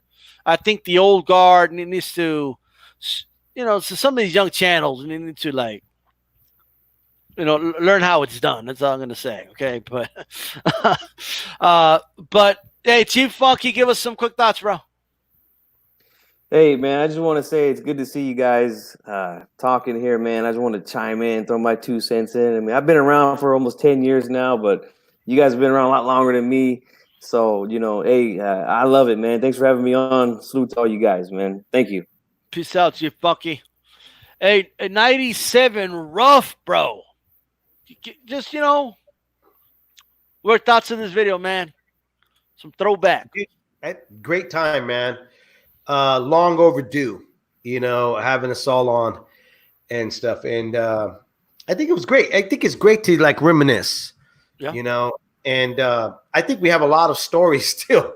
I mean, dude, I think we could, if we want to. I really do want to and not to catch up, but I we get Carlito on here. We get Beeb, Ashy Knuckles. Yeah. You know what I mean? If Blood could find Budasai or something, maybe we'd drag him on here or something. You know what I mean? I'll find him. I got his number. I still got his number. I'll contact him. Yeah, I mean, I think we can all get on here and just like kind of reminisce about. It was never beefs. Like we didn't have beefs. Like I remember I had this thing not against me. I did like Blood was saying, like you can like tag somebody. Ashley Knuckles did it to me, and I did it back to him, and we had a great debate. Like we didn't agree on something, but we had our points. and stuff. And nowadays, like, you just can't do that with folks. Like, everybody has to be right. Like, there's not a conversation at all, you know. But this was great, man. Like, going back and just like reminiscing, it just not only does it remind me of why I started to do it, but it reminds me of all the great people that I've met throughout my time of doing this, you know, because I consider like Blood one of my really good friends, even though like we're not like in contact with each other all the time, but it's just crazy. Like, we could still pick up where we left off, you know, you know, and stuff. That's right. Right, Blood, what you think, man? Give us some final thoughts, Blood, before I wrap this one up. Hey, man, this was a great show, Throwback Thursday. I'd like to come and talk with you guys again. And we have many more stories. There's so many more memories that we have, because for about a 3-year period, man, I ran with you guys, you know, 2 or 3 years from like 07 to 2010. So we got a lot of discussion to pick up on. I'd like to get some of the old guys on there. I don't know what happened to David Chin. What happened to David Chin, Ralph? Oh, I'm still in contact with David Chin, man. He called me about 5 years ago. I talked to him about 5 or 6 years ago. But yeah, we got to get David on. David was part of Leaving Ring. Like, he was the producer. I mean, right. Exactly. Yeah. Yep. I mean, he's a big part of where Leaving Ring went. And Dave was just, dude, Dave is by far one of the kindest people I've ever met, man. He's got a great, big heart and stuff, you know? Dude, like, what I remember about his channel is remember that leather sofa. Yeah, you know what I mean. And but like, dude, he was one of the best I ever seen to break down like the science of a fight. You know what I mean? And 9 out of 10 times he was on point. You know. Mm-hmm. Yeah, I mean, dude, if you got to really think about it, I think a lot of folks in the beginning of YouTube, where I think that's the mistake I see guys now, is that they're going off of like the favoritism of a fighter. Like, they're going off their purse, how much they make. Guys that you see now, I mean, and when we were doing it, it was really, they were analyzing the styles. It's a huge difference. You know, I mean, look, let me tell you this. I'm more comfortable and more confident debating a guy of this era than I was from guys that started on YouTube. Yeah. Right. And I understand why. I knew I had to have like my shit. I had to be on point. I had to look at things, make sure like, okay, did I make a mistake? Yep. Did you second guess me? Like, am I second guessing myself about something? Where guys nowadays, you know, I mean, I had a fucking guy earlier today telling me about Ryan Garcia and he was trying to compare Ryan Garcia's resume to Canelo. And I'm like, dude, Canelo had 40 plus fights in the 20s, because he was like, well, you know, Canelo didn't do a lot of shit when he was in 20 years old. I'm like, are you kidding me? Yeah. You know, it's crazy. You know, so they don't do the research, man. They don't. Yep. They don't. Unfortunately, yeah, man. I'll see about, like, I do want to get Beeb and Nice and Rough, so we can kind of go back to that show, man. Like, I love that. We can laugh about it. You just want to start shit. That's what you want to do. Actually, like, I want to play the clip. While you have that clip? Oh my god, that's a bad clip. I'll find it. That's a bad clip. All right. Yeah. If I found that clip don't exist. I think even Blood even told me like you crossed the line when you said that shit. I do remember Blood saying, "Man, y'all not even talking boxing no more." Yeah. No, but hey, man, that was a heated argument, man. Shit, I was trying to break it up. God, dog. Right. I was young, man. I mean, look, I was dude, at that time, I mean, we were in our 30s. We were in our 30s at the time. We were in our early 30s. You guys were like my age then. Yeah. And I was still out for blood. Like, I was willing to go to the juggler. I didn't give a shit, you know. I didn't really like kind of like think things over.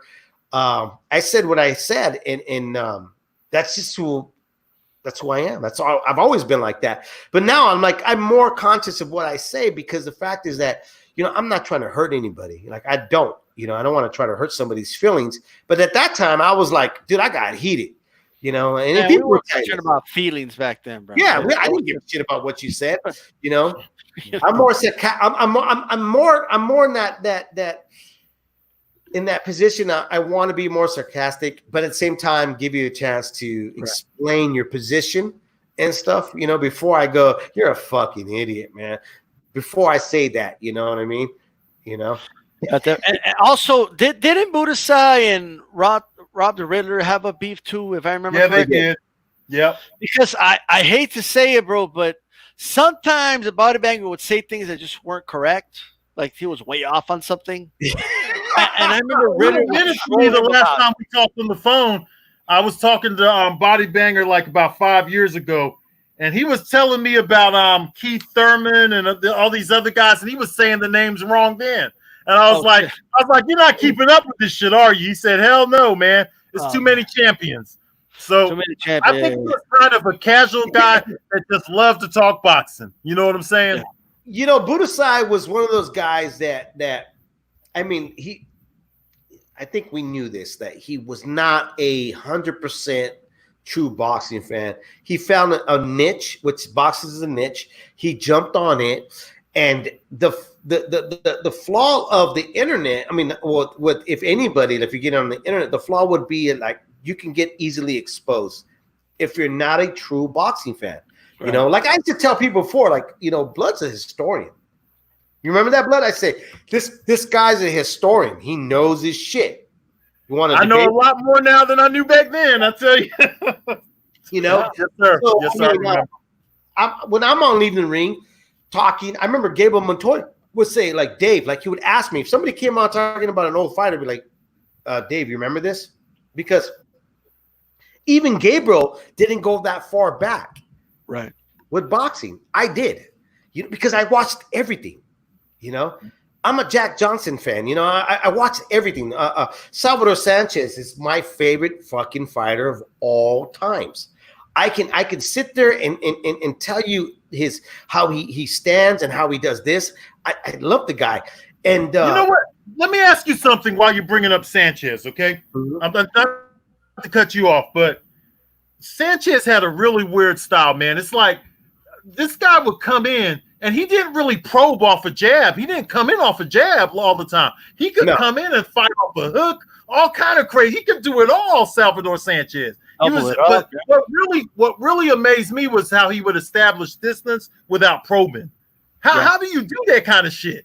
Now I can see why Roy Jones said that's his favorite fighter. Yeah, because he can establish distance without even probing and shit. Salvador Sanchez. You know what's crazy? Like when I hear people go, like, you know, they call Lomachenko, like Lomachenko was he's a good fighter. I mean, he's a great fighter, okay? Great footwork. But when I hear folks go like, I've never seen footwork like this. And I'm like, well, you must have started watching boxing, because Pernell Whitaker had phenomenal footwork. Yeah. Nobody was able to do shit like Pernell Whitaker. Right. Thank you, Salvador Sanchez. You know, Salvador understood, like, if I missed, let's just say this, if he missed with his jab to make his right hand even much of like a distant ranger, he switched to his left, stuck out his right hand as a jab to stop you from countering, so then he could throw his left. Yeah, those are like tricks in the bag that, and he didn't start doing that. I mean, he watched the old fighters. You know, when we go back, like you were talking about, like, you know, fighters that were losing and that would fight like 30 times in a month. I mean, man, a lot of fight fans at this time and era don't even understand that there was fighters that fought 150 rounds. You don't think they figured something out in those 150 rounds to go and teach somebody else?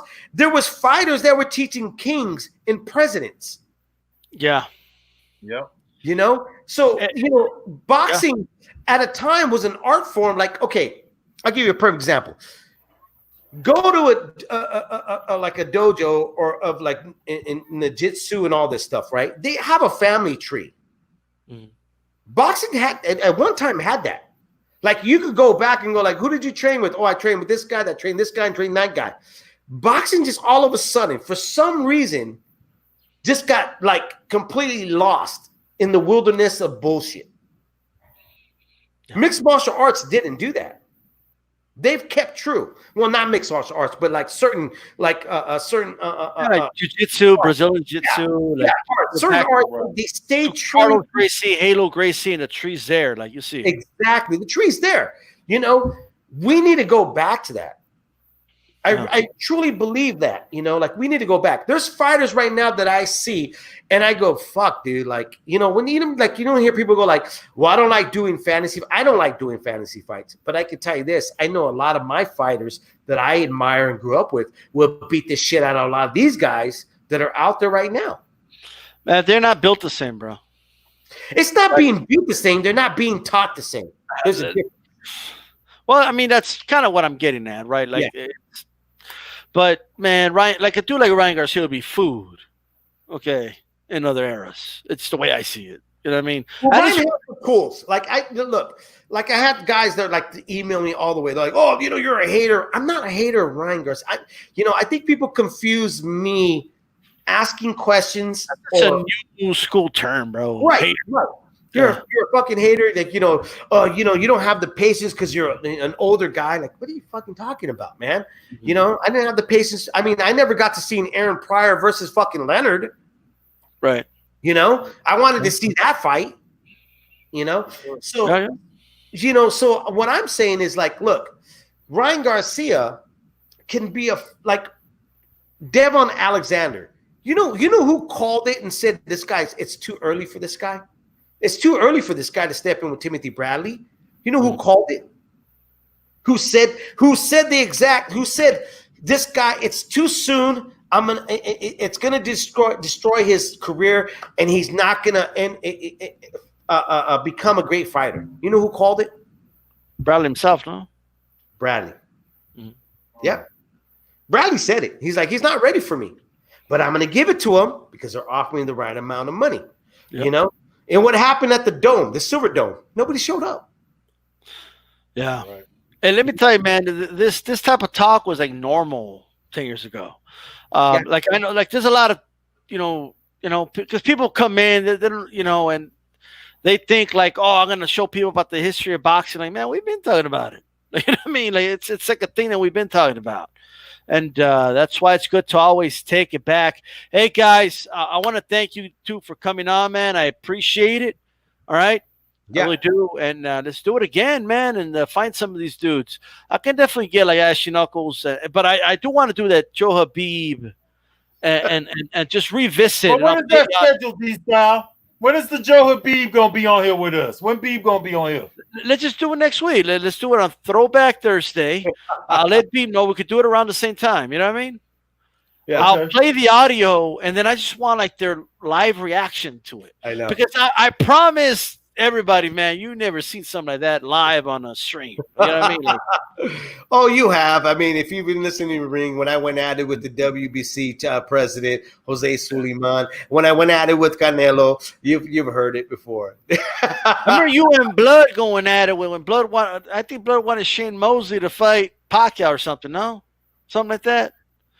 We went at it a couple of times. Yeah. Me and 97 Rough went at it all the time. I'm leaving in the ring. Dude, we used to touch sensitive subjects, bro. Remember the whole Pacquiao hasn't fought an African-American debate here on YouTube? Oh, yeah, you remember that time we brought in Timothy Bradley and Nate Campbell? And then we had that big discussion about how you do.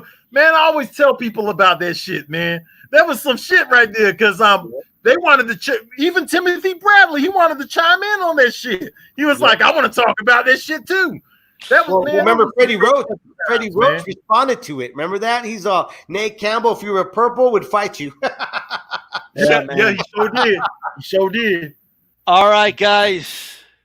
So this is D-Style Boxing, 97 Rough, and Blood Boxing. Okay.